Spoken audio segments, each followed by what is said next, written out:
പിതാവിൻ്റെയും പുത്രൻ്റെയും പരിശുദ്ധാത്മാവിൻ്റെയും നാമത്തിൽ ആമേൻ. ദൈവമായ കർത്താവേ, നിങ്ങളിൽ നിന്നും ശിലാഹൃദയം ഞാൻ എടുത്തു മാറ്റി മാംസളമായ ഹൃദയം നിങ്ങളിൽ ഞാൻ നിക്ഷേപിക്കും. നിങ്ങളെ എൻ്റെ കൽപ്പനകൾ പാലിക്കുന്നതിൽ ജാഗരൂകത ഉള്ളവരാക്കി മാറ്റും, ശ്രദ്ധാലുക്കളാക്കി മാറ്റും എന്നറിയിച്ചത് ഈശോയെ. ഇതാ തിരുമുൻപിൽ ഞങ്ങൾ ഒന്നായി നിൽക്കുന്നു. അവിടുത്തെ വാഗ്ദാനമനുസരിച്ച് അവിടുത്തെ ദിവ്യപ്രാണൻ പരിശുദ്ധാത്മാവ് ഞങ്ങളിൽ വന്ന് നിറയട്ടെ. ഞങ്ങളിലെ പരിപരുത്തതും ഞങ്ങളിലെ കല്ലുപോലുള്ളതുമായ ഹൃദയം ദിവ്യനാഥ അവിടുത്തെ ആത്മസാന്നിധ്യത്താൽ നീങ്ങിപ്പോകട്ടെ. ഞങ്ങളുടെ ഹൃദയം മൃദുലത്വമുള്ളതും ആർദ്രവും അനുകമ്പയും ഊഷ്മളവുമായി നിൻ്റെ സാന്നിധ്യത്തിൽ ഭവിക്കട്ടെ. അങ്ങനെ മറ്റുള്ളവരെ സ്നേഹിക്കുന്നവരും മറ്റുള്ളവരെ വിലമതിക്കുന്നവരും ബഹുമാനിക്കുന്നവരുമായി മാറുവാൻ ഞങ്ങളെ അനുഗ്രഹിക്കണമേ. ഞങ്ങൾക്കായി വിശുദ്ധ കുർബാനയിലൂടെ സ്വയം നൽകുന്ന ദൈവമേ, ഈ സ്വയം ദാനത്തിൻ്റെ സുവിശേഷമായി മാറുവാൻ, ഈ ലോകത്തിൽ വ്യാപരിക്കുവാൻ ഞങ്ങളെ അനുഗ്രഹിക്കണമേ. അവിടുത്തെ വചനത്താലും കൂദാശകളാലും കർത്താവെ അനുദിനം ഞങ്ങളെ അനുഗ്രഹിക്കുകയും അനുദിനം അങ്ങയോട് ഒട്ടിച്ചേർന്ന് നിൽക്കുവാൻ ഞങ്ങളെ പ്രാപ്തരാക്കുകയും ചെയ്യണമേ. ഞങ്ങളുടെ യാതനകളും പ്രാർത്ഥനകളും സ്വീകരിച്ച് ഞങ്ങളുടെ മേൽ ആത്മാവിൻ്റെ അഭിഷേകം ചൊരിയുന്ന കർത്താവെ, ഞങ്ങൾ അവിടുത്തെ ആരാധിക്കുന്നു, സ്തുതിക്കുന്നു, നന്ദി പറയുന്നു, മഹത്വപ്പെടുത്തുന്നു. ആമേൻ. വിശുദ്ധ പൗലോസ് ലീഗ കൊരിന്ത്യർക്ക് എഴുതിയ 1-ാം ലേഖനം 10-ാം അധ്യായം തിരുവചനം 14 മുതൽ. ആകയാൽ പ്രിയപ്പെട്ടവരെ, വിഗ്രഹാരാധനയിൽ നിന്ന് ഓടിയകലുവിൻ. വിവേകമതികളോടെന്ന പോലെ ഞാൻ നിങ്ങളോട് പറയുന്നു, ഞാൻ പറയുന്നത് നിങ്ങൾ തന്നെ വിധിക്കുവിൻ. നാം ആശീർവദിക്കുന്ന അനുഗ്രഹത്തിൻ്റെ പാനപാത്രം ക്രിസ്തുവിൻ്റെ രക്തത്തിലുള്ള ഭാഗഭാഗിത്വമല്ലേ? നാം മുറിക്കുന്ന അപ്പം ക്രിസ്തുവിൻ്റെ ശരീരത്തിലുള്ള ഭാഗഭാഗിത്വമല്ലേ? അപ്പം ഒന്നേയുള്ളൂ. അതിനാൽ പലരായിരിക്കുന്ന നാം ഒരു ശരീരമാണ്. എന്തെന്നാൽ ഒരേ അപ്പത്തിൽ നാം ഭാഗവാക്കുകളാണ്. യേശുവിൽ പ്രിയ സിസ്റ്റേഴ്സ്, സ്നേഹമുള്ള ബ്രദേഴ്സ്, പ്രിയപ്പെട്ട മാതാപിതാക്കളെ, ഈ വചനം വിശുദ്ധ കുർബാനയുടെ രഹസ്യം, വിശുദ്ധ കുർബാനയുടെ ഫലങ്ങൾ ഇവയൊക്കെ വ്യക്തമാക്കുന്ന വചനമാണ്. അപ്പം ഒന്നേ ഉള്ളൂ. അതിനാൽ പലരായിരിക്കുന്ന നാം ഒരു ശരീരമാണ്. എന്തെന്നാൽ ഒരേ അപ്പത്തിൽ നിന്ന് ഭക്ഷിക്കുന്ന നാം ക്രിസ്തുവിൽ ഒന്നായി തീർന്നിരിക്കുന്നു. അഥവാ ക്രിസ്തുവിൻ്റെ ഫെലോഷിപ്പിൽ, കൂട്ടായ്മയിൽ നാം ഉൾച്ചേരുകയാണ് അതുവഴി എന്ന് അപ്പോസ്തലൻ നമ്മെ ഓർമ്മപ്പെടുത്തുകയാണ്. പഞ്ചതന്ത്രം കഥയിലെ ഒരു വാക്യം ഇങ്ങനെയുണ്ട്. അത് പഠിപ്പിക്കുന്ന ഇങ്ങനെയാണ്: ദാനത്താൽ ജീവികൾ വശപ്പെടുന്നു, ദാനത്താൽ വിദ്വേഷങ്ങൾ ശമിക്കുന്നു, ദാനത്താൽ ശത്രുക്കൾ ബന്ധുത്വം പ്രാപിക്കുന്നു, ദാനം സർവ്വവ്യസനങ്ങളും ഇല്ലാതാക്കുന്നു. ഒരിക്കൽ കൂടി നമുക്ക് വചനം ഓർക്കാൻ ധ്യാനിക്കാം. ദാനത്താൽ ജീവികൾ വശപ്പെടുന്നു, ദാനത്താൽ വിദ്വേഷങ്ങൾ ശമിക്കുന്നു, ദാനത്താൽ ശത്രുക്കൾ ബന്ധുത്വം പ്രാപിക്കുന്നു, ദാനം സർവ്വവ്യസനങ്ങളും ഇല്ലാതാക്കുന്നു. സ്വയം ദാനത്തിൻ്റെ സവിശേഷതകളാണ് ഈ വചനത്തിൽ പറയുക. സ്വയം ദാനത്തിലൂടെ യേശു വാസ്തവത്തിൽ നമ്മെ അവിടത്തെയോട് ചേർത്ത് വെക്കുകയായിരുന്നു.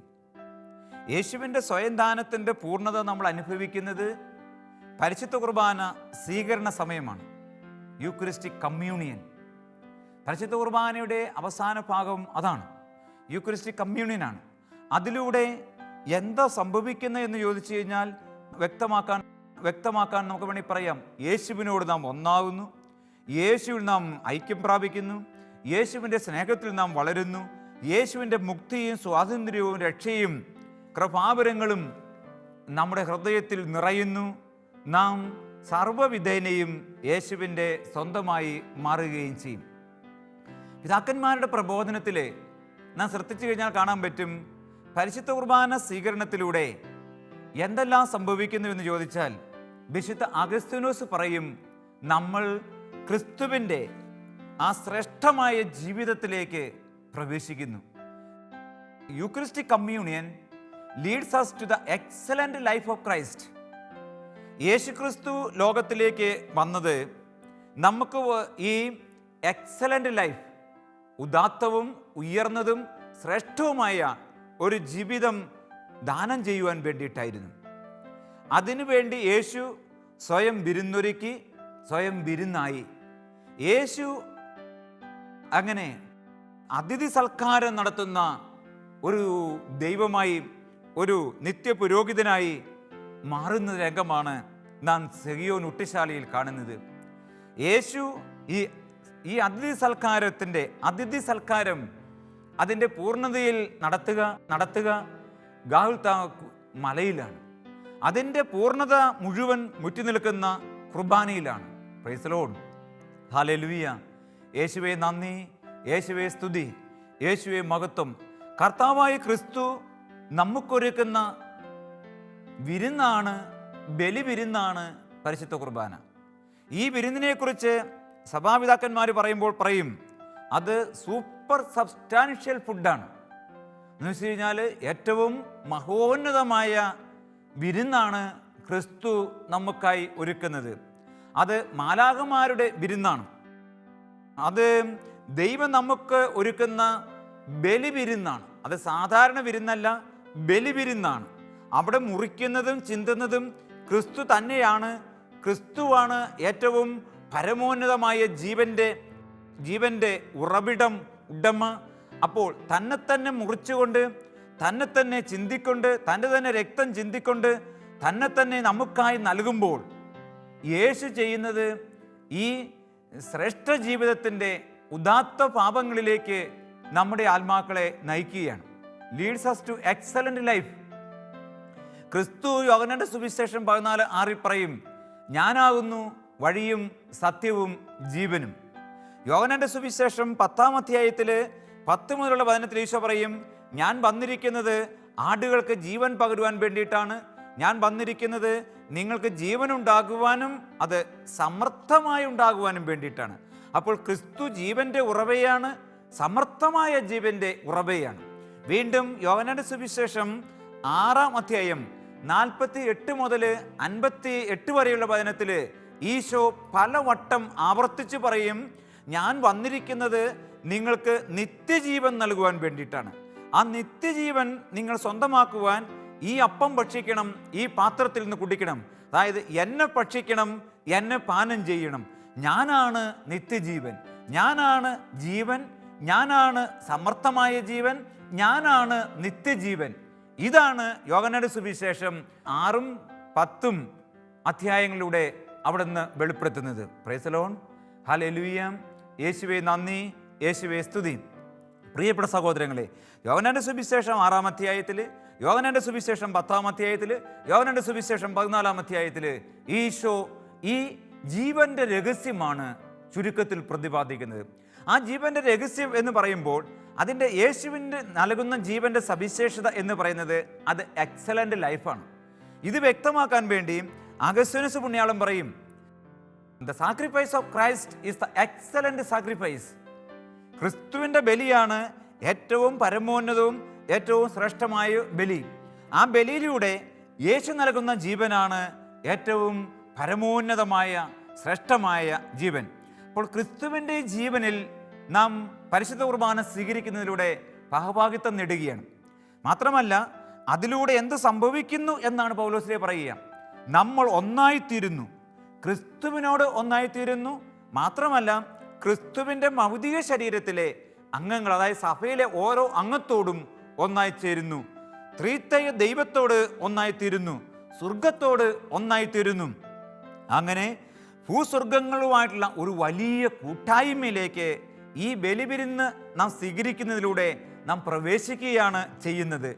ഈ രഹസ്യം യോഹന്നാന്റെ സുവിശേഷം 15-ാം അധ്യായത്തിൽ ഈശോ കൂടുതൽ വ്യക്തമാക്കുന്നുണ്ട്, മുന്തിരിച്ചെടിയുടെയും ശാഖയുടെയും ഉപമ പറഞ്ഞുകൊണ്ട്.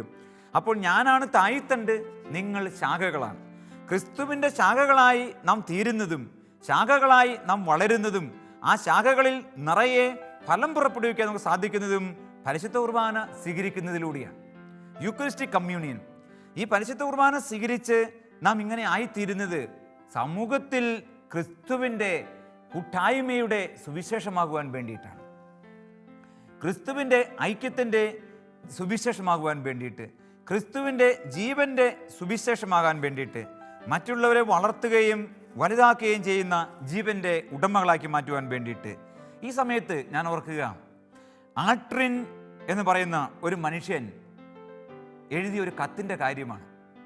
ഗബ്രിയേൽ റോസ് എന്ന് പറയുന്ന ഒരു എഴുത്തുകാരന്, ഒരു എഴുത്തിൻ്റെ ഉടമയ്ക്ക്, അദ്ദേഹം ഈ ആൾട്രിൻ, അദ്ദേഹം ഒരു കൊല്ലപ്പണി ചെയ്യുന്ന ആളാണ്, ഒരിക്കൽ ഒരു കത്തെഴുതുകയാണ്. ഇദ്ദേഹത്തിൻ്റെ പുസ്തകങ്ങളും ലേഖനങ്ങളൊക്കെ വായിച്ചിട്ട് അനുമോദിച്ചുകൊണ്ട് എഴുതിയൊരു കത്താണ്. ഈ കത്ത് കിട്ടിയപ്പോൾ ഗബ്രിയേൽ റോസ് വളരെയധികം സന്തോഷിച്ചു. കാരണം അതൊരു സാധാരണക്കാരൻ്റെ കത്താണ്, ഒരു സാധാരണ പണിക്കാരൻ്റെ കത്ത്. ആ കത്ത് കിട്ടിയപ്പോൾ അതിലെ ഓരോ വാക്കുകളും ഗബ്രിയേൽ റോസ് സശ്രദ്ധം വായിച്ചു. അതിനുശേഷം ആൾട്രിൻ എന്ന് പറയുന്ന ഈ കത്ത് എഴുതിയ ആൾക്ക് ഗബ്രിയേൽ റോസ് മറുപടി എഴുതിയപ്പോൾ ഗബ്രിയേൽ റോസ് ചോദിക്കുന്നൊരു ചോദ്യം ഇതാണ്: കൊല്ലനാണ്, താങ്കൾക്ക് എൻ്റെ സെക്രട്ടറി ആകാൻ പറ്റുമോ? എൻ്റെ സെക്രട്ടറി ആയിട്ട് തുടർന്ന് ജോലി ചെയ്യുവാൻ പറ്റുമോ? ആൾട്രിൻ അത് സമ്മതിക്കുന്നു. പിന്നീട് നാം കാണുന്നത്, ഈ സെക്രട്ടറി പണി തുടങ്ങിയ ആൾട്രിൻ ഗബ്രിയേൽ റോസിൻ്റെ പോലെ നല്ല എഴുത്തുകാരനായി മാറി. പരസ്പരം വളർത്തുന്ന ജീവിതങ്ങൾ, പരസ്പരം വളരുന്ന ജീവിതങ്ങൾ. അപ്പോൾ ക്രിസ്തുവിൻ്റെ ശരീരവും രക്തവും നാം സ്വീകരിക്കുമ്പോൾ എടുത്ത് ഭക്ഷിക്കുക, എടുത്ത് പാനം ചെയ്യുക എന്ന ഈശോയുടെ വാക്കുകൾ ശ്രമിച്ച് ആ ശരീരവും രക്തവും നാം ഉൾക്കൊള്ളുമ്പോൾ നമ്മൾ ആരായിട്ട് മാറണം? നമ്മൾ യേശുവിൻ്റെ ശരീരവും രക്തവുമായി മാറണം. നമ്മൾ ക്രിസ്തുവായി മാറണം. Eat in order to be eaten എന്നാണ് വിശുദ്ധർ പറയുക. അതായത് ക്രിസ്തുവിൻ്റെ ശരീരം നീ ഭക്ഷിക്കുക എന്തിനു വേണ്ടി? നിന്നെ മറ്റുള്ളവർക്ക് ഭക്ഷിക്കാൻ വേണ്ടിയിട്ട്. ക്രിസ്തുവിൻ്റെ രക്തം നീ കുടിക്കുക എന്തിനു വേണ്ടി? നിന്നെ മറ്റുള്ളവർക്ക് പാനം ചെയ്യുവാൻ വേണ്ടിയിട്ട്. അതായത് ക്രിസ്തുവിൻ്റെ ശരീരം ഭക്ഷിക്കുകയും ക്രിസ്തുവിൻ്റെ രക്തം കുടിക്കുകയും ചെയ്യുന്ന നമ്മൾ മറ്റുള്ളവർക്ക് ഭക്ഷണപാനീയമായി മാറണം. അതാണ് കർത്താവ് പറയുക, do it in memory of me. കർത്താവ് പരിശുദ്ധ കുർബാന സ്ഥാപിച്ചതിന് ശേഷം പറയുന്ന പ്രധാനപ്പെട്ട ഒരു വചനം അതാണ്: ഇത് എൻ്റെ ഓർമ്മയ്ക്കായി നിങ്ങൾ ചെയ്യുവിൻ. ഇത് എന്ന് പറഞ്ഞാൽ കുർബാനയാണ്. കുർബാന സമം ജീവനാണ്. അപ്പോൾ എന്താ കർത്താവ് പറയുന്നത്? ഞാൻ നിങ്ങൾക്ക് ജീവൻ പകർന്നു. അപ്പോൾ നിങ്ങൾ ജീവിക്കുന്ന സമൂഹത്തിൽ, നിങ്ങൾ കടന്നു പോകുന്ന ചുറ്റുപാടുകളിൽ നിങ്ങൾ ദൈവത്തിൻ്റെ ജീവൻ, ദൈവത്തിൻ്റെ സ്നേഹം, ദൈവത്തിൻ്റെ സൗഖ്യസ്പർശനം, ദൈവത്തിൻ്റെ അനുകമ്പ പകരുന്നവരായിട്ട് മാറുക. ഡു ഇറ്റ്, എൻ്റെ ഓർമ്മയ്ക്കായി ഇത് ചെയ്യുവിൻ. ഇത് ചെയ്യുവിൻ എന്ന് പറഞ്ഞാൽ തീർച്ചയായിട്ടും അതിൻ്റെ ആന്തരികാർത്ഥം ബലിയർപ്പിക്കാൻ തന്നെയാണ്. അതേസമയം തന്നെ അതിൻ്റെ ആത്മീയ വശമുണ്ട്.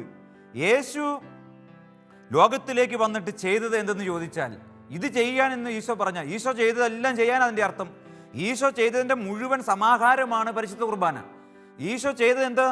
നസ്രത്ത് മുതൽ നമ്മൾ നോക്കിയാൽ, ബെത്ലഹേം മുതൽ നമ്മൾ ശ്രദ്ധിച്ചാൽ, അവൻ ഗാഗുൽത്തായിൽ എത്തുവോളം ചെയ്തത് ഇതാ പാതിയോരത്തും വഴിയോരത്തും സത്രത്തിലും കടൽക്കരയിലും മലയിലും മാളികപ്പുറത്തും എല്ലായിടത്തും മുറിവേറ്റും തളർന്നും പാപക്കറയേറ്റും അന്ധകാരത്തിലും അടിമത്തത്തിലും കഴിഞ്ഞ മനുഷ്യ ജീവിതങ്ങളിലേക്ക് ഇറങ്ങിച്ചെന്നിട്ട് അവർക്കൊക്കെ ഇതാ സുവിശേഷമായി, പിതാവിൻ്റെ സത്വാർത്തയായി, അവർക്കൊക്കെ അതാ സൗഖ്യസ്പർശനമായി, അവർക്കൊക്കെ ഉണർത്തു പാട്ടായി.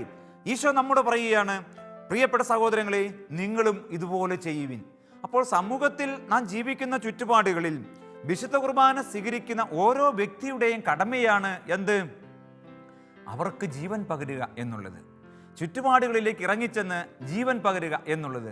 ഇത് ഞാൻ പറയുമ്പോൾ ഞാൻ ഓർക്കുക, കുറേ വർഷങ്ങൾക്ക് മുൻപ് ഞങ്ങൾ സെമിനാരിയിൽ ഒന്നിച്ചു പോയി ചെയ്ത കുറേ കാര്യങ്ങളാണ്. അതിൽ തന്നെ ഒരു രസകരമായൊരു സംഭവം ഒരു മത്തായി സാറിൻ്റെ കഥയാണ്. ഈ മത്തായി സാറ് എന്നോ ഒരു കാലഘട്ടത്തിൽ വീട്ടുകാരെ ഇറക്കി വിട്ട ഒരു മാഷാണ്. ആരുമില്ല അദ്ദേഹത്തെ നോക്കാൻ. അങ്ങനെ തെരുവിൽ അലഞ്ഞ് വലഞ്ഞ് അവസാനം നടക്കാനൊന്നും ശേഷിയില്ലാത്ത അവസ്ഥയിൽ ഇദ്ദേഹം എത്തിയിരിക്കുകയായിരുന്നു. ആ മനുഷ്യനെ ഒരു അഭയകേന്ദ്രത്തിൽ എത്തിക്കുന്നു. ഈ അഭയകേന്ദ്രത്തിൽ എത്തുമ്പോൾ ഈ മത്തായി സാറിൻ്റെ പ്രത്യേകത എന്ന് പറഞ്ഞാൽ മുടി വെട്ടിയിട്ട് ഏറെ കാലങ്ങളായി. വെട്ടിയിട്ട് നല്ല മുടിയിൽ എണ്ണ വെച്ചിട്ടോ ചീകിയിട്ടോ താടി മിനുക്കിയിട്ടോ അങ്ങനെ ആകപ്പാടെ ആ ശരീരം ശിരസ് മുതൽ ഉള്ളങ്കാൽ വരെ വല്ലാത്ത ഒരു വികൃതമായ അവസ്ഥയായിരുന്നു. ഈ മത്തായി സാറിനെ എടുത്ത് മുടി വെട്ടി ഷേവ് ചെയ്ത് നന്നായിട്ട് ടാപ്പിലെ വെള്ളം എടുത്ത് കുളിപ്പിച്ച് അദ്ദേഹത്തിന് മുടിയെല്ലാം ചീകി അദ്ദേഹത്തിന് പുതുവസ്ത്രമൊക്കെ അണിയിച്ചപ്പോൾ അദ്ദേഹം വാസ്തവത്തിൽ ആ സമയത്ത് ഒരു നെടുവീർപ്പ് അദ്ദേഹത്തിൽ നിന്നുണ്ടായി. ഇതുപോലെയൊന്നുമല്ല, ഇതിലും വലിയ കട്ടിയിൽ അദ്ദേഹം ഒരു നെടുവീർപ്പിട്ടുകൊണ്ട് പറഞ്ഞു, ഇന്നെനിക്ക് ക്രിസ്മസാണ്, ഇന്നെനിക്ക് സന്തോഷമാണ്. ഏറെ കാലമായിട്ട് എൻ്റെ നഷ്ടപ്പെട്ടു പോയ ആ ജീവിതം, ആ സ്വസ്ഥത, ശാന്തി എനിക്ക് തിരിച്ചു കിട്ടിയ പോലെ ഏറെ കാലമായിട്ട് എൻ്റെ ശരീരത്തിൽ മനുഷ്യസ്പർശനം ഏറ്റതിൻ്റെ സന്തോഷം, സുഖം. പ്രിയപ്പെട്ടവരെ, ജീവൻ സ്വീകരിച്ച് ജീവൻ കൊടുക്കുന്നവരായി മാറുക, അതാണ് ക്രിസ്തു കുർബാനയിലൂടെ മുഴക്കുന്ന ശബ്ദം. അപ്പോൾ നമ്മുടെ സമൂഹത്തിൽ, കമ്മ്യൂണിറ്റി ലൈഫിൽ, കുടുംബജീവിതത്തിൽ, നമ്മുടെ അയൽവക്കത്തൊക്കെ ഇങ്ങനെയുള്ള ആളുകളുണ്ട്. ഇന്നും നമ്മൾ ഇതാ വലിയ പുരോഗതിയൊക്കെ കൈവരിച്ചു, വലിയ നേട്ടങ്ങളൊക്കെ നേടിയെടുത്തു, എല്ലാമായി എന്ന് പറയുമ്പോഴും നമ്മൾ ഓർക്കണം നമ്മുടെ ചുറ്റുപാടുകളെക്കുറിച്ച്, നമ്മുടെ ജീവിത സാഹചര്യങ്ങളെക്കുറിച്ച്. അതുകൊണ്ടല്ലേ പറയുക, മാളിക മുകളേറിയ മൻ്റെ തോളിൽ മാറാപ്പ് കയറിയേക്കാമെന്ന് നാം മറക്കരുത്. അപ്പോൾ മാളിക മുകളിലേറിയ മന്നൻ്റെ തോളിൽ മാറാപ്പ് കയറിയേക്കാമെന്ന് നാം മറക്കരുത്. എന്ന് വെച്ചാൽ നമ്മുടെ ചുറ്റുപാടുകളിൽ ഇങ്ങനെ മാറാപ്പും പാണ്ടക്കെട്ടും വേദനയും ദുഃഖവും ഒക്കെയായി കഴിയുന്നവരുണ്ട്. Do it in memory of me. അവരുടെ പക്കൽ കുർബാനയായി മാറുക എന്ന് വെച്ച് കഴിഞ്ഞാൽ അവരുടെ ശരീരത്തിന്, അവരുടെ ആത്മാവിന്, മനസ്സിന് കുളിർമ പകരുന്നവരായി, കരുത്ത് പകരുന്നവരായി, ആശ്വാസം പകരുന്നവരായി, അവരുടെ ജീവിതത്തിൽ ക്രിസ്മസ് ഒരുക്കുന്നവരായി തീരുക. അതാണ് ഒരേ അപ്പത്തിൽ നിന്ന് ഭക്ഷിച്ച് ഒരേ ക്രിസ്തുവിൻ്റെ ഒരേ വിശ്വാസം പങ്കിടുന്ന നമ്മുടെ ജീവിത വിളി, ജീവിത നിയോഗം. അപ്പസ്തോലൻ അതാണ് പറയുന്നത്, നിങ്ങളുടെ വിളിയും നിയോഗവും അനുസരിച്ച് ജീവിക്കുവിൻ. അപ്പോൾ ചുറ്റുപാടുകളിൽ ഞാൻ വേറെ ഒരിക്കൽ ഓർക്കുന്നുണ്ട്, ഒരിക്കൽ ഞങ്ങൾ ഒരു അഭയകേന്ദ്രത്തിൽ ശുശ്രൂഷയ്ക്ക് പോയപ്പോൾ വല്ലാതെ ഈ മലമൂത്ര വിസർജനം നടത്തി അത് മുഴുവൻ ഈ തലയിലേക്കെല്ലാം കോരി വാരിത്തേച്ച് തലയും ശരീരവും മുഴുവൻ അഴുക്ക് പുരണ്ട് അത് ഉണങ്ങിപ്പിടിച്ചു അങ്ങനെ നിൽക്കുന്ന ഒരു മനുഷ്യൻ, അദ്ദേഹത്തെ കുളിപ്പിക്കുന്ന ഒരു നിമിഷങ്ങൾ, അദ്ദേഹത്തെ കുളിപ്പിക്കുന്ന വ്യക്തി, അതെല്ലാം വാസ്തവത്തിൽ ഒരു ബ്രദർ അത് ചെയ്യുമ്പോൾ ആ മനുഷ്യൻ വാസ്തവത്തിൽ അപ്പോൾ സുബോധമൊന്നും ഉണ്ടായിരുന്നില്ല. പക്ഷെ വെള്ളം ഇങ്ങനെ ഒഴിച്ചൊഴിച്ച് അദ്ദേഹത്തിൻ്റെ മെമ്മറി എല്ലാം തിരിച്ചു കിട്ടി. അപ്പോൾ അദ്ദേഹം മനസ്സിലാക്കുകയാണ് ഇന്നലെ രാത്രിയിൽ സംഭവിച്ച കാര്യങ്ങളെല്ലാം, തൻ്റെ ശരീരത്തിൻ്റെ അവസ്ഥയും ദുർഗന്ധവും ഒക്കെ എത്രത്തോളമായിരുന്നുവെന്ന്. അതിനുശേഷം അദ്ദേഹം പറയുക, മോനെ നീ സ്വർഗം കട്ടെടുത്തു എന്ന് വെച്ച് കഴിഞ്ഞാൽ ഇതിലപ്പുറം വലിയൊരു കാര്യം ചെയ്യുവാനില്ല. മുറിവേറ്റ മനസ്സുകളിൽ, പുഴുവരിച്ച ശരീരങ്ങളിൽ. ഞാൻ ഓർക്കുന്നുണ്ട്, ഞാൻ കൊച്ചായിരിക്കുമ്പോൾ ഞാൻ കണ്ടൊരു കാഴ്ച, ഒരു യുവതിയുടെ ശരീരം അത് തളർവാദം പിടിപെട്ട് പോയതാണ്. അങ്ങനെ ആരും നോക്കാനില്ലായിരുന്നു വേണ്ടത്ര വീട്ടിൽ. ആ സ്ത്രീ എന്ന് വിളിക്കാം, 19-20 വയസ്സ് പ്രായമുള്ളൂ. കാലിൻ്റെ മുട്ടും ഈ സന്ധിബന്ധങ്ങളെല്ലാം അങ്ങ് പഴുത്ത് ശരിക്ക് പറഞ്ഞാൽ ഈ എച്ചില്ലുകളിൽ പുഴുവരിക്കുന്ന പോലെ പുഴുഞ്ഞുളയ്ക്കുന്ന ഒരു നിമിഷങ്ങൾ. ആ പുഴു മുഴുവൻ ഒരു ഭക്തയായ സ്ത്രീ വന്ന് ഡെറ്റോൾ ഒഴിച്ച് ഓരോന്നും പുറക്കിയെടുത്ത് ആ മുറിപ്പാടുകളിൽ അന്ന് അവർ അല്പം പോലും വിഷമമില്ലാതെ വ്രണങ്ങൾ മുഴുവൻ കഴുകി വൃത്തിയാക്കി. ഒരു സാധാരണ സ്ത്രീയും അതേസമയം നല്ല വിശ്വാസിയാണ്, കഴുകി അവരുടെ മുറിപ്പാടുകളിൽ തൈലം പുരട്ടുന്ന ഒരു കാഴ്ച ഞാനന്ന് കണ്ടിട്ട് വാസ്തവത്തിൽ ഞാൻ കുഞ്ഞായിരുന്ന സമയത്ത് എനിക്ക് പെട്ടെന്ന് മനം മറയുന്ന ഒരു അവസ്ഥയായിരുന്നു. അതെല്ലാവരും മറന്നിട്ട് ചെയ്യുന്ന കാഴ്ചകൾ. പ്രിയപ്പെട്ടവരെ, വിശുദ്ധ കുർബാന സ്വീകരിക്കുന്ന നമ്മുടെ കരങ്ങൾ മറ്റുള്ളവരുടെ ജീവിതത്തിൻ്റെ ഈ പറഞ്ഞ ദുർഗന്ധത്തിൽ, ഈ നമ്മൾ കാണുന്ന മുറിപ്പാടുകളിൽ തൈലം പുരട്ടുവാനുള്ളതാണ്. കർത്താവ് അതാണ് പറയുന്നത്, ഇത് എൻ്റെ ഓർമ്മയ്ക്കായി ചെയ്യുവിൻ. ഈശോ മിശിഹ നമുക്ക് വേണ്ടി വിരുന്നൊരുക്കി. ഈശോ മിശിഹ നമുക്ക് വേണ്ടി വിരുന്നൊരുക്കി. ആ ബലിവിരുന്നാണ് കുർബാനയിൽ നമ്മൾ ഭക്ഷിക്കുന്നത്. അതുകൊണ്ട് പൗലോസ്ലീഹ പറയും, റോമാക്കാർക്കത് ലേഖനത്തിൽ പൗലോസ്ലീഹ പറയുന്ന പ്രധാനപ്പെട്ടൊരു വചനം ഇതാണ്. എന്താണ്? അതിഥി സൽക്കാരത്തിൽ തൽപരരായിരിക്കുവിൻ. പലപ്പോഴും സന്യാസ സഭകളിൽ തിക്കിൻ്റെയും തിരക്കിൻ്റെയും പ്രവർത്തനങ്ങളുടെയൊക്കെ വ്യഗ്രതയിൽ നമ്മൾ മറന്നുപോകുന്ന ഒരു കാര്യം ആണ് ഇതെന്ന് എനിക്ക് തോന്നിപ്പോവുകയാണ്. സമൂഹം സമ്പന്നമാകുന്നത് ഈ വചനത്തിൻ്റെയും അർത്ഥം ഉൾക്കൊള്ളുമ്പോഴാണ്. അതിഥി സൽക്കാരത്തിൽ തൽപരരായിരിക്കുവിൻ, ഹോസ്പിറ്റാലിറ്റി. അപ്പോൾ നമ്മൾ പരിശുദ്ധ കുർബാനയിൽ യേശുവാണ് നമുക്ക് വിരുന്നൊരുക്കുന്നത്. അത് വ്യക്തമായിട്ട് ഈശോ പഠിപ്പിക്കുന്നുമുണ്ട്. യോഹന്നാന്റെ സുവിശേഷം 21-ാം അധ്യായത്തിൽ പത്രോസും കൂട്ടരും യേശുവിനെ കാണാതായപ്പോൾ യേശു നഷ്ടപ്പെട്ടു എന്ന നഷ്ടബോധത്തിൻ്റെ തീവ്ര ദുഃഖം പേറി ഇനി എങ്ങനെ ജീവിക്കും, എങ്ങനെ കഴിയും എന്ന് വിചാരിച്ച് പത്രോസും കൂട്ടരും ഇതാ വള്ളവുമായിട്ട് കടലിലേക്ക് പോയി. ആ കടൽക്കരയിൽ തിബേരീസ് കടൽ തീരത്ത് ഈശോ മിശിഹ കടന്നു വരികയാണ്. ഈശോ മിശിഹ കടന്നു വന്നിട്ട് അവരെ വിളിക്കുന്ന ഒരു വിളിയുണ്ട്. കുഞ്ഞുങ്ങളെ, നിങ്ങൾക്ക് വല്ലതും കിട്ടിയോ? കുഞ്ഞുങ്ങളെ, നിങ്ങൾക്ക് വല്ലതും കിട്ടിയോ? അപ്പോൾ ഒന്നും കിട്ടിയില്ല എന്ന് പറയുന്നതിന് മുൻപ് തന്നെ യോഹന്നാൻ അക്കരെ നിൽക്കുന്നത് ആരാണെന്ന് തിരിച്ചറിയുന്നുണ്ട്. അത് കർത്താവാണെന്ന് പറയുന്നുണ്ട്. പ്രിയപ്പെട്ട സഹോദരങ്ങളെ, ആ കർത്താവ് ഇതാ വശം മാറ്റി വലയെറിയുവാൻ അവരോട് പറയുകയാണ്. അങ്ങനെ വലയെറിയുമ്പോൾ അവർക്ക് നിറവലകളായി മാറുകയാണ്. വലയിൽ ഇഷ്ടം പോലെ മീൻ കിട്ടുകയാണ്. അങ്ങനെ മീനും പിടിച്ചുകൊണ്ടുവരുന്ന അപ്പോസ്തലന്മാരെ ഈശോ വീണ്ടും വിളിക്കുന്ന ഒരു വിളിയുണ്ട്. കുഞ്ഞുങ്ങളെ, കുഞ്ഞുങ്ങളെ, വന്ന് പ്രാതൽ കഴിക്കുവിൻ. നാം ഇവിടെ കാണുന്ന ഈശോയുടെ രൂപം, ഈശോയുടെ പാപം, ഈശോയുടെ സത്ത ഒന്ന് ധ്യാനിച്ചു നോക്കിയേ. എത്രയോ സ്നേഹാർദ്രമായ ഒരു ഹൃദയം, എത്രയോ അനുകമ്പമുറ്റിയ ഒരു ഹൃദയം. പെറ്റമ്മ നിന്നെ മറന്നാലും മക്കളെ ഞാൻ ഒരു നാളും നിങ്ങളെ മറക്കില്ല എന്ന് പറയുന്ന ഈശോ. ആ ഈശോയാണ് ഈ അപ്പോസ്തലന്മാരെ, തന്നെ ഉപേക്ഷിച്ചു പോയവരെ തേടി നടന്ന്, മറക്കാതെ തേടി നടന്ന് കണ്ടെത്തുന്നതും കണ്ടെത്തി കഴിയുമ്പോൾ അവർക്ക് വിരുന്നൊരുക്കുന്നതും. അപ്പോൾ ഈ വിരുന്ന് ഒരുക്കുന്ന ഈശോ, അതിഥി പൂജ നടത്തുന്ന കർത്താവ്, ഈ കർത്താവിനെ നമുക്ക് ഒരു നാളും വിസ്മരിക്കാതിരിക്കാം. ഈ കർത്താവിൻ്റെ അപ്പത്തിൽ നിന്ന് അപ്പം ഭക്ഷിക്കുകയും പാത്രത്തിൽ നിന്ന് കുടിക്കുകയും ചെയ്ത് നമ്മുടെയും വിളിയും നിയോഗവുമാണ് അതിഥി സൽക്കാരം. അപ്പോൾ പൗലോസ്ലീഹ പറയുകയാണ്, റോമാലേഖനം 12-ാം അധ്യായം 13-ാം വചനത്തിൽ അതിഥി സൽക്കാരത്തിൽ തൽപരരായിരിക്കുവിൻ. അപ്പോൾ ഇത് കമ്മ്യൂണിറ്റി ലൈഫിൻ്റെ ഒരു പ്രധാനപ്പെട്ട ഘടകമാണ്. ഞാൻ ഓർക്കുന്നുണ്ട്, ഒരു നാളിൽ എന്നോട് ഒരു സഹോദരൻ പറഞ്ഞത്, എനിക്കൊരു സുപ്പീരിയർ ഉണ്ട്. അദ്ദേഹം പറയുക, എനിക്കൊരു സുപ്പീരിയർ ഉണ്ട് അച്ഛാ, ഇത്രയും നല്ല ഒരു സുപ്പീരിയറുടെ കൂടെ ഞാൻ ജീവിച്ചിട്ടില്ല. അപ്പോൾ ഞാൻ ചോദിച്ചു, അതെന്താ ഇത്ര നല്ല സുപ്പീരിയർ?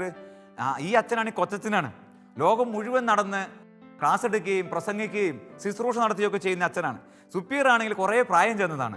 ഈ കൊച്ചച്ഛൻ ഇങ്ങനെ പ്രവർത്തനോന്മുഖനായി സഞ്ചരിക്കുമ്പോൾ ഈ വെല്ലിച്ചൻ ഈ വീട്ടിലുണ്ടാവും. പക്ഷെ ഒരു കാര്യം ഈ കൊച്ചച്ഛൻ പറഞ്ഞ, എന്താ ഇത്ര നല്ല സുപ്പീരിയർ ഞാൻ കണ്ടിട്ടില്ല. എന്താ അങ്ങനെ പറയാൻ കാരണം?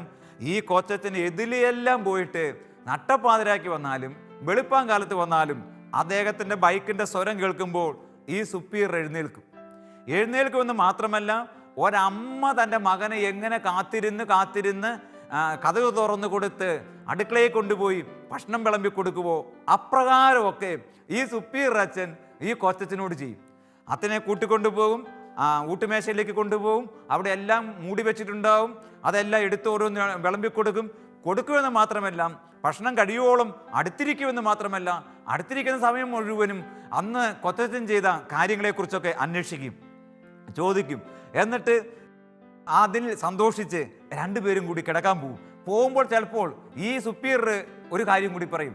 ക്ഷീണവും തളർച്ചയും ഒക്കെ ഉണ്ടെങ്കിൽ അത് രാവിലെ എഴുന്നേൽക്കണമെന്നില്ല, കിടന്നുറങ്ങിക്കോ, ഞാൻ രാവിലെ കുർബാന ചൊല്ലിക്കൊള്ളാം, ക്ഷീണം മാറിയിട്ട് എഴുന്നേറ്റാൽ മതി. ഈ അച്ഛൻ പറയുകയാണ്, അത് ഒരു ലൈസൻസ് കൊടുക്കുന്നതല്ല, കൂട്ടപ്രാർത്ഥനയ്ക്കും കുടുംബ പ്രാർത്ഥനയൊന്നും വേണ്ടെന്ന് പറയുന്നതല്ല. ഇത്രമാത്രം ഒരു കൺസേൺ, ഒരു അനുകമ്പ, ഒരു കാരുണ്യം എനിക്ക് എൻ്റെ അമ്മയിൽ നിന്ന് പോലും ലഭിച്ചിട്ടില്ല, എനിക്ക് അച്ഛനെ ഓർക്കുമ്പോൾ മറക്കാൻ പറ്റില്ല എന്ന് പറയുന്ന ഒരു കഥ. അതായത് അതിഥി സൽക്കാരത്തിൽ തൽപരമായിരിക്കുവിൻ. ഇതാ, നിങ്ങൾ മറ്റുള്ളവർക്ക് വേണ്ടി മുറിച്ചു കൊടുക്കുവിൻ, വിഭജിച്ചു കൊടുക്കുവിൻ. മിശിഹായുടെ ശരീരം ഭക്ഷിക്കുന്ന നമ്മോട് ഈശോ പറയുന്നു, do it in memory of me. കർത്താവ് കടൽക്കരയിൽ കാത്തിരുന്നു, കടൽക്കരയിൽ അത്താഴമൊരുക്കി, അത്താഴമല്ല കടൽക്കരയിൽ പ്രാതലൊരുക്കി. അതിനുശേഷം വന്നു പറഞ്ഞു, മക്കളെ വന്ന് പ്രാതൽ കഴിക്കുവിൻ. ഈ അപ്പത്തിൽ നിന്ന് ഭക്ഷിക്കുകയും ഈ പാത്രത്തിൽ നിന്ന് പാനം ചെയ്യുകയും ചെയ്യുന്ന നമ്മൾ ഇതാ നമ്മുടെ ചുറ്റുമുള്ളവരോട്, നമ്മുടെ കൂടെയുള്ളവരോട്, നമ്മുടെ സമൂഹാംഗങ്ങളോട് പറയുവാൻ പറ്റണം, വന്ന് പ്രാതൽ കഴിക്കുവിൻ, വന്ന് അത്താഴം കഴിക്കുവിൻ, നമുക്ക് ഒന്നിച്ച് ഭക്ഷിക്കാം, ഒന്നിച്ച് പാനം ചെയ്യാം, ഒന്നിച്ച് നീങ്ങാം, ഒന്നിച്ച് നടക്കാം. അപ്പോഴാണ് വാസ്തവത്തിൽ ബലിയർപ്പണം അർത്ഥപൂർണമാവുക. കുർബാനയുടെ അവസാന ഭാഗത്ത് നമ്മൾ പറയുന്നുണ്ടല്ലോ, ഇനിയൊരു ബലിയർപ്പിക്കാൻ ഞങ്ങൾ വരുമോ ഇല്ലയോ എന്ന് അറിഞ്ഞുകൂടാ. അല്ലവാ ലത്തീൻ ക്രമത്തിലാണ് നമ്മൾ പറയും, go the mass is ended, let us go and serve the Lord എന്ന് പറയുമ്പോൾ എന്താ അർത്ഥമാക്കുന്നത്? മിഷനാണ്. കുർബാന സ്വീകരിച്ച നാം കുർബാനയായി ലോകത്തിലേക്ക് ഇറങ്ങണം. കുർബാന രഹസ്യമായി നാം മാറണം. ബെനഡിക്ട് മാർപ്പാപ്പ പരിശുദ്ധ കുർബാനയെക്കുറിച്ചുള്ള പ്രബോധനത്തിൽ സാക്രമെന്തും കാരിത്താസിസ് എന്ന് പറയുന്ന പ്രബോധനത്തിൽ മൂന്നാമത്തെ ഭാഗം ഡെവലപ്പ് ചെയ്യുന്നത് Eucharist is a mystery to be lived എന്നാണ്. ജീവിക്കേണ്ട രഹസ്യമാണ് പരിശുദ്ധ കുർബാന രഹസ്യം എന്ന് പറയുന്നത്. അതിനുശേഷം പിതാവ് പറയും, എങ്ങനെ ജീവിക്കണം? ചോര പൊടിയുവോളം, നമ്മുടെ ശരീരത്തിൽ ചോര പൊടിയുവോളം, നമ്മുടെ മനസ്സിൽ വിങ്ങിപ്പൊട്ടൽ ഉണ്ടാവുകയോളം എന്ന് വെച്ച് കഴിഞ്ഞാൽ വേദനിക്കുവോളം ക്രിസ്തുവിന് സാക്ഷ്യം വഹിച്ചുകൊണ്ട് വേണം നമ്മൾ കുർബാന ജീവിക്കുവാൻ. അതിന് സക്കേവൂസിന്റെ കഥ പിതാവ് പറയും.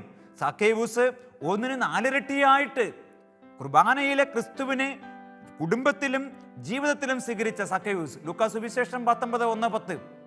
ആ സുവിശേഷം ജീവിച്ച സക്കേവൂസ് താൻ തട്ടിപ്പറിച്ചെടുത്തതും വഞ്ചിച്ചെടുത്തതും അടക്കം 1/4 ഇരട്ടിയായിട്ട് മറ്റുള്ളവർക്ക് കൊടുത്തുകൊണ്ടാണ് അവൻ കുർബാനയായി ലോകത്തിൽ മുന്നേറിയത്, തുടർന്ന് ജീവിച്ചത്.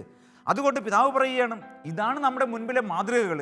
ഈ മാതൃകകളെ പിൻചെന്നുകൊണ്ട് മദർ തെരേസയെ പോലുള്ള, വിശുദ്ധ വിൻസെന്റിനെ പോലുള്ള, ഫാദർ ഡാമിയനെ പോലുള്ള, ഫാദർ പിയെ പോലുള്ള, മരിയ വിയാനിയെ പോലുള്ള ഉദാത്തവും ഉയർന്നതുമായ വിശുദ്ധ ജീവിതം നയിച്ച, കുർബാനയായി തീർന്ന, കുർബാന ജീവിതം നയിച്ച പിതാക്കന്മാരുടെ മാതൃകകൾ നാം പിൻചെന്നുകൊണ്ട് വേണം ലോകത്തിൽ ക്രിസ്തുവിൻ്റെ കുർബാനയായി മാറാൻ.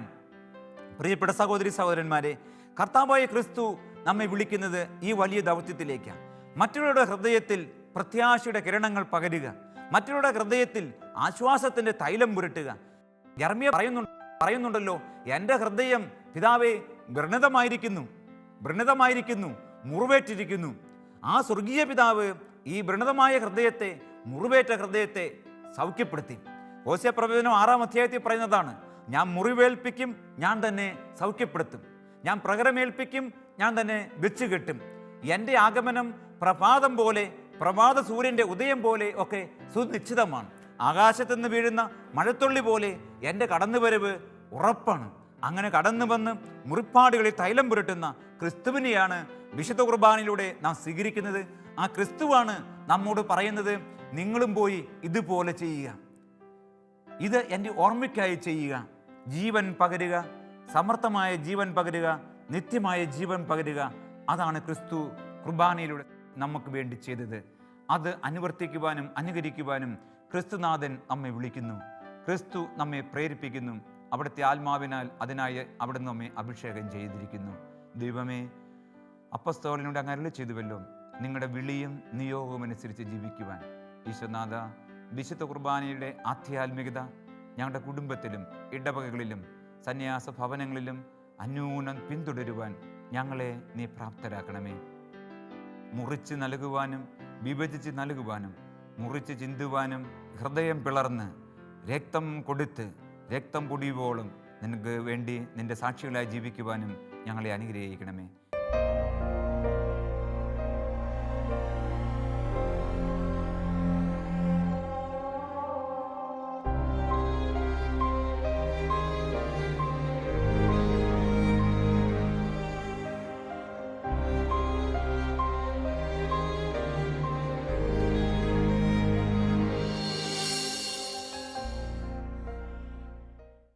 വിശദ വിവരങ്ങൾക്ക് director, divine vision, divine retreat centre, Muringoor, Chalakudy 680316, Kerala, South India. Telephone 0091 480 270 8098, 0091 480 270 2613, fax 0091 480 270 8097, email mail.divintv@ gmail.com. Website www.drcm.org.